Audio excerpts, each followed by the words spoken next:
Hello everyone, welcome back to my channel. Ngayon, pag-uusapan natin ang bisang hatid ng halamang oregano or kalabo in Visayan term. Bago po muna ang lahat, isang maligayang bati po na Merry Christmas everyone. At kung bago pa lang po kayo sa channel na ito, ay huwag kalimutang mag-subscribe at pindutin ang notification bell para lagi po kayong updated sa mga susunod kong videos. Ngayon, ipaliwanag ko sa inyo ang sanhi kung bakit tayo nagkakaroon ng ubo at sipon. Una ay dahilan sa lamig o panuhot sa ating katawan.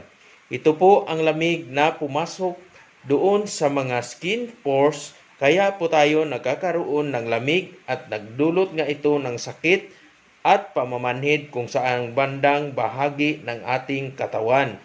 At nagdudulot nga po ito ng ubo.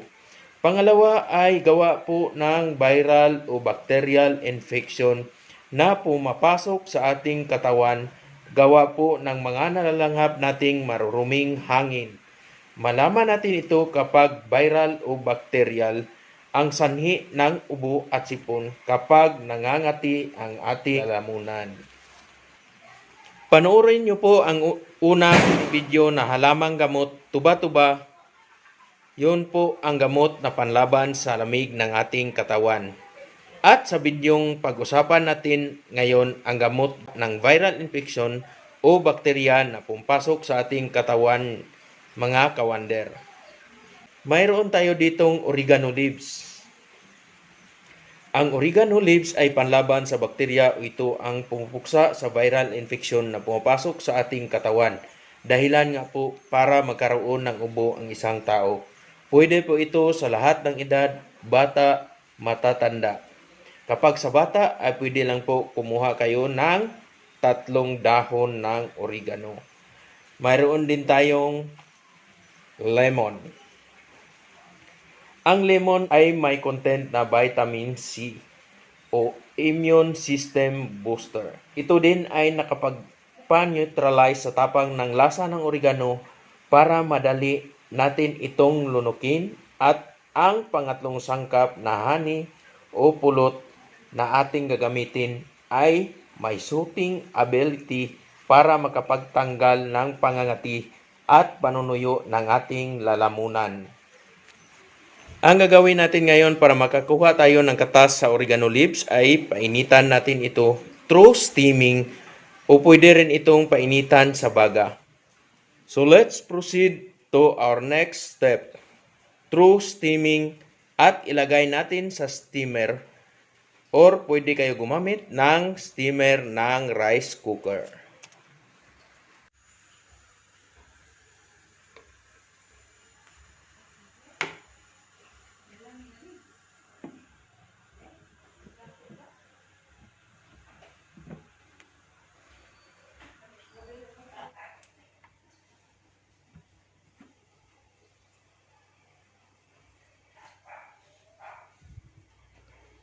Ngayon, tapos na po tayong mag-steam mga kawander at i-extract na natin yung katas ng oregano at lemon.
At ngayon, lagyan natin ng 1/2 tablespoon na honey at haluin.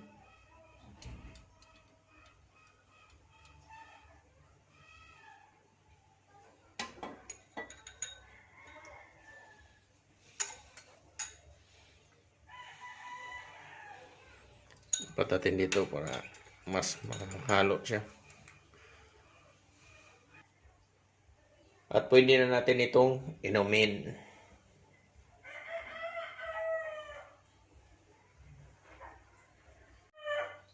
Mainam na inumin po ito every 8 hours sa may alas 6 ng umaga, alas 2 ng hapon, at alas 10 ng gabi for 1 to 2 weeks. At kahit mawala agad ang ubo within 5 days, ay kailangan nyo pa din tapusin yung at least 1 week medication at mas higit pa para totally po ma-wash out ang bakterya sa ating katawan. Kasi minsan, matigil na ang ubo pero ang laman ng ating baga ay mayroon pang plema na hindi ito totally nawawala pa. Kaya at least 1 week ka mga kawander. Maraming salamat po at manatilihing sumubaybay sa channel ko para madami po kayong matututunan na mga tampok ang mga lamang gamot na pangunang lunas o natural remedy, lalo na ngayon na nakaharap tayo sa matinding pagsubok na pandemic. Sana po ay nakatulong sa inyo ang video na ito. Hanggang sa muli, God bless everyone.